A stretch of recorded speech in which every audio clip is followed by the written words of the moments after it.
Yo, what is up, everyone? Thank you all so much for coming back for another video. I appreciate you taking the time to do so. My name is Dooley, and if you're new here, I do videos Tuesday and Friday on graphic design. And this week, before we even get into the video topic, I want to say thank you so much to all of you who have subscribed and those of you who have been following along. This is the final week 4 of how I go about preparing my files when it comes to getting them printed for a t-shirt.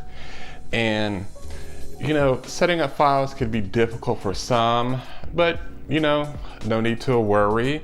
The best thing to remember is that the people that you're working with, they should be able to explain to you how they need it to be.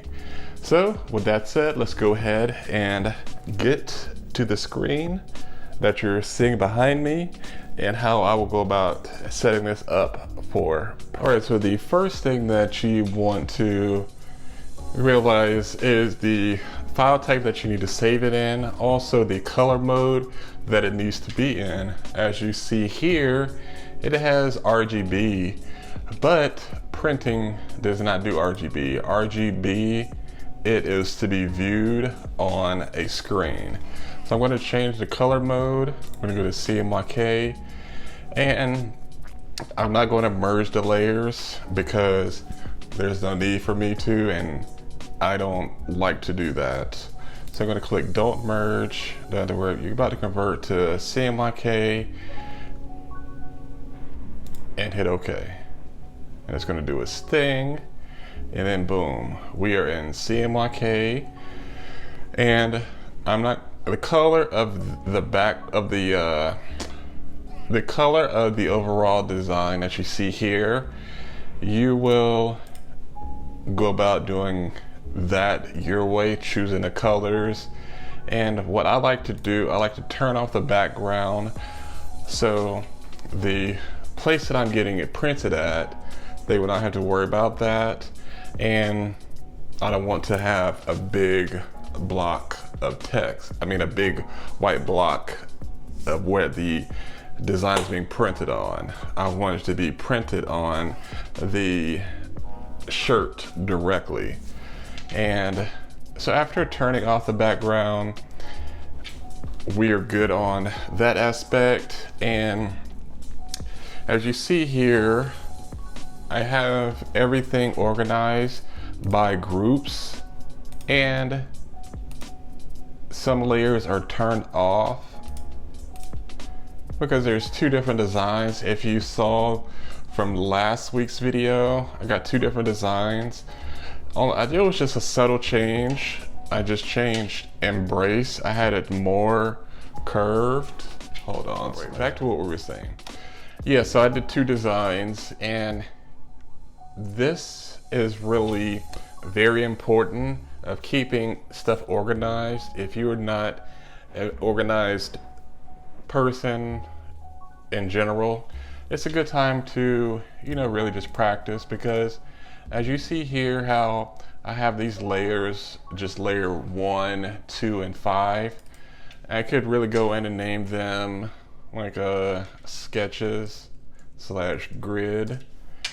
Doing something so simple makes a big difference.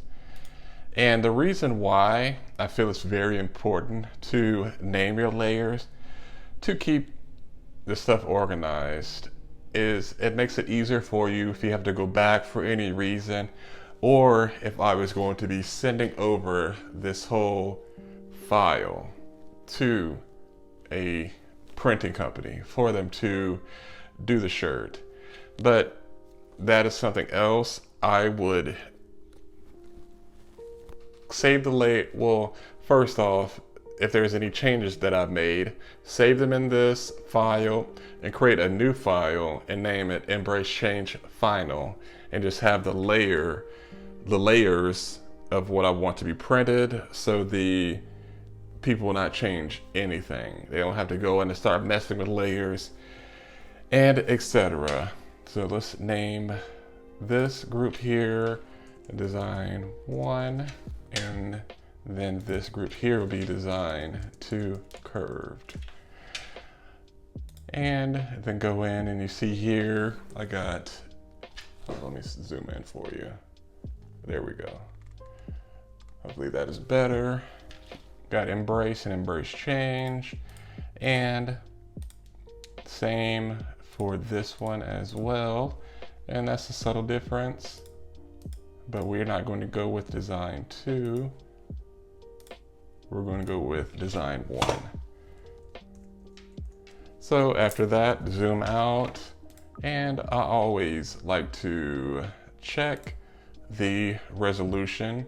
You see here, it is 400 size for 8 by 11, and boom, bada bing.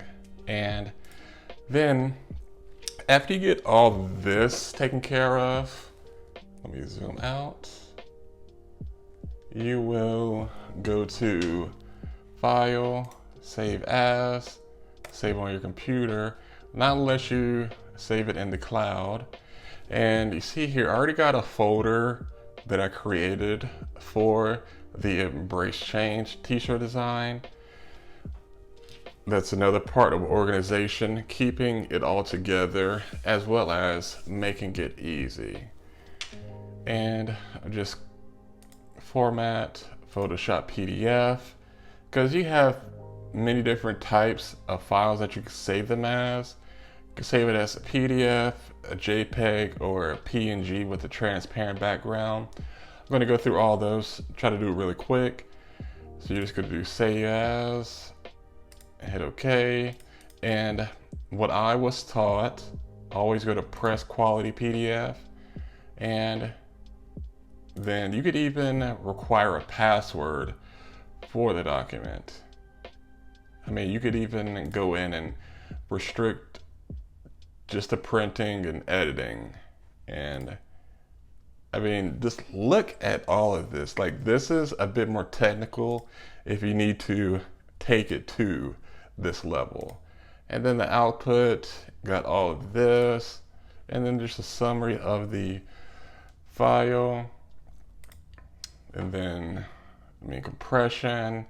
It's pretty neat to see all of this. And now I'm gonna do JPEGs, and touching on the reason why I turned off the background, because whenever we go to save, we'll export PNG, do export, hold on, let me do, I gotta slow down, I'm moving a little too fast here. So you just go to File, and then, come on baby, work with me. And then you're gonna go to Export As, and all of this will pop up, and you're gonna go to PNG, and it's doing its thing. And you see transparency is ticked. If I had transparency unticked, there's the white background.